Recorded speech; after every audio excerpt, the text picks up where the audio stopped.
This is the question asked in today's SkillTrack Daily Challenge.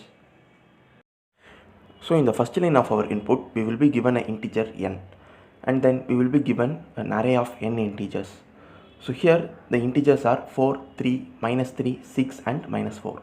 So out of these integers, we have to print the maximum integer which has its both positive and negative value. So first let us consider all the positive values. So in this given 5 integers, the positive integers are 4, 3 and 6. So these are all the only positive integers present. So out of this 4, 3 and 6, 6 is the maximum. But here we have plus 6. But in this array of 5 integers, we don't have minus 6. So in our output, we can't print this integer 6 because it is not valid. And then the next largest integer out of 4, 3 and 6 is 4.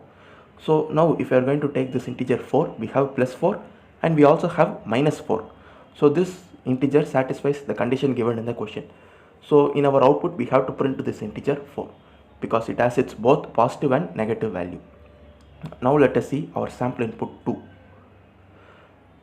So here the value of n is equal to 6 and we are given an array of 6 integers. So again, first let us take all the positive values.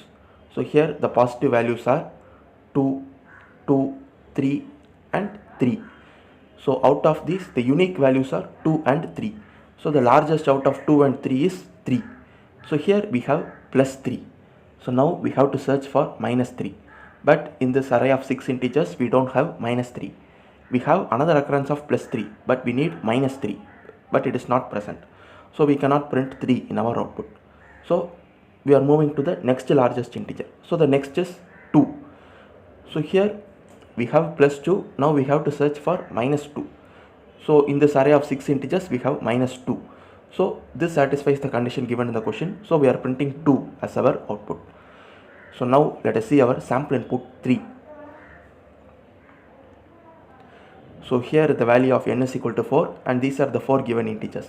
So again, first let us take all the positive values. So the positive values are 6, 7 and 10. So the maximum out of 6, 7 and 10 is 10. So here we have plus 10 but we don't have minus 10. So it is not valid. So the next largest is 7. So we have plus 7 but we don't have minus 7. So again this is also not valid. So now again we will move to the next largest, which is 6. So we have plus 6 but we don't have minus 6. So again the integer 6 is also not valid. So we have just taken all the positive values and all the positive values are not valid. So we are not able to find even a single integer. So in those cases we have to print minus 1 as our output. So now let us see how to write a C program for this. So first I am creating a function named contains, and this function is of return type int, and in the arguments I am accepting the integer array arr and the integer n and the integer x. So the integer n is nothing but the size of the array arr, and our task is to find whether the integer x is present in this integer array arr or not. If x is present in array, then we have to return 1, else we have to return 0. So first I am creating a loop that iterates for n times. So in every iteration we are going to check whether arr of I is equal to x or not. So if arr of I is equal to x, then the integer x is present in the array. So we can just return 1. If it is not present, then finally after the loop we will return 0. So this is how this function contains works. So now let us start with our main function. So in the main function, first I am creating two integer variables, max and n. So I am setting max is equal to minus 1, and then using a scanf I am accepting the value of n, and then I am creating an integer array named arr of size n. So now we have to accept n integers as input. So here we have to create a loop and we have to accept n integers and we have to store it into arr.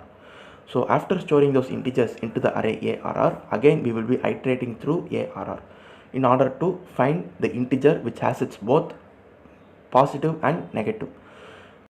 So the size of the array is n. So we have to create a loop that iterates for n number of times. So here I am creating this loop, and in every iteration I am going to store the integer arr of I into an integer variable named x. So I am setting integer x is equal to arr I. So first we have to check whether the integer is positive or not. So I am checking whether x is greater than max. So initially we have set max is equal to minus 1. So if x is greater than max, then definitely x is a positive integer. So first we will check that, and if it is true, then next we will check whether the negative value of x is present in the array or not. So in order to check whether the negative value is present, we will make use of the contains method. So here in the contains method argument, I am giving arr n and the negative value of x. So x into -1, so that will be the negative value of x. So if it returns 1, then it means that the negative value is also present. So in those cases, we have to set max is equal to x. So this is how we will be finding the maximum integer which has its both positive and negative value in the array arr. So in the next iteration, if there is another positive integer which is greater than the current max, then it will check whether its negative value is not. If its negative value is also present, then it will update the maximum value. So this is how we will be finding the max. And finally, after the execution of this loop, we will use a printf statement and we will print the maximum value. In case if no maximum was present, then already we have set max is equal to -1. So -1 will be printed. So this is how we can solve today's daily challenge. So thank you for watching.